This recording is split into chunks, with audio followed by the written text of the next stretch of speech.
Good morning, good afternoon, good evening sa lahat yan guys worldwide, nationwide, Luzon, Visayas, Mindanao. Once again, welcome here at GBR TV. Mayroon tayong good news. Press statement ni Bongbong Marcos ipinalabas na. Kung sakaling matuloy na within this month ang proklamasyon, kung ano man ito, yan ang ating panoorin sa video na ito. Pero bago ang lahat, huwag niyo po sanang kalimutan na i-subscribe ang GBR TV at i-hit mo na rin yung notification bell para lagi kang updated sa aking mga video.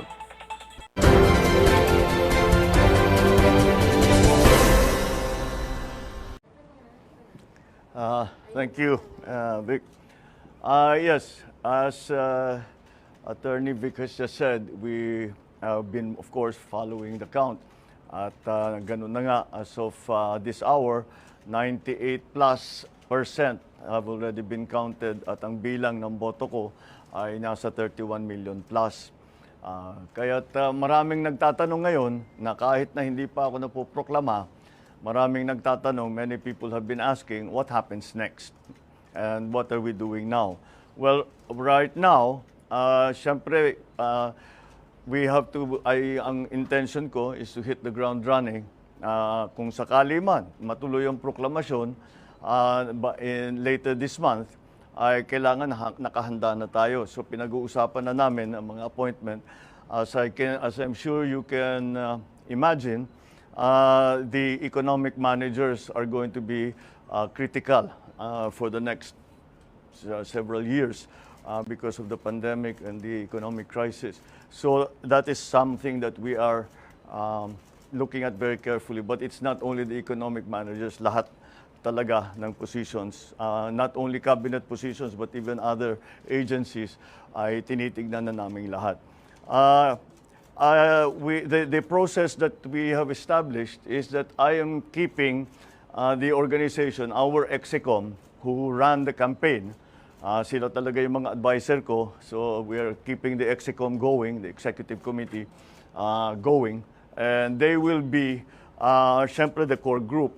But ang thinking ko is that each department, we have to talk to the specialists in that discipline or in that sector. For example, if we're going to talk about agriculture, we have to talk to all the best agriculturists, all the best workers in agriculture that we know. Tanong natin, sino kayang pwedeng magaling? The same thing with all the other departments. So there is a core group, and all the other departments are also will also have their own advisors that will advise the I suppose the standing committee and of course myself.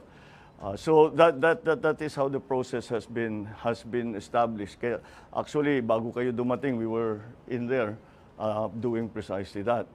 I'm continued to be guided by, as I've said before, a competence and a willingness to work with the next administration.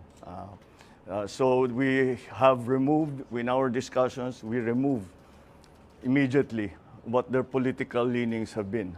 Kung lumaban ba sa atin, kung sumama ba sa atin, that's not going to be part of the discussion.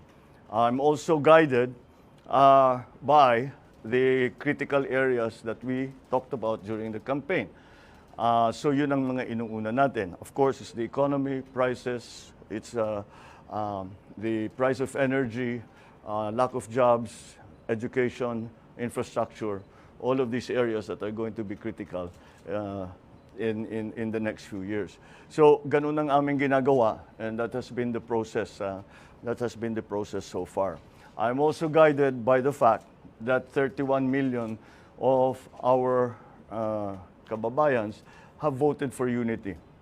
And I am guided by that in the sense that I will continue to work for a government, an administration that gives voice to everyone who wants to help. We may not agree We may not in the end do, we might do exactly as they say, but whatever it is, it is not important who the messenger is. The importance is going to be the message. In the next few days, I will be talking to you. Baka every day there will be something to announce because marami na talaga kaming ginagawa. So in the next few days, we will continue to keep you informed about what's going on. And I am already authorized by to announce the first nominee that we will be giving to the Commission on Appointments when the time comes, should I be proclaimed. And that is that our incoming Vice President has agreed to take the brief of Department of Education. So si Inday Sara, sabi niya, tinanong ko sa kanya kung kaya niya yung trabaho dahil mahirap ang trabaho ng Secretary of Education. Pero nag-agree naman siya at palagay ko kasama na diyan dahil she is a mother and she wants to make sure that her children are well trained and well educated, and that's the best motivation that we can hope for. So that is the first announcement that I can make that has come out of this process. So again, it is 31 million. I know the counting is not over. It is not yet official, but I can always say, I always guided and I always look to the fact that 31 million of our countrymen voted for unity. 31 million of our countrymen have agreed to unify and help us unify the country. And those are the basic principles that we continue to follow. So I won't be taking any questions as I have very little more to announce. So thank you very much. Good evening.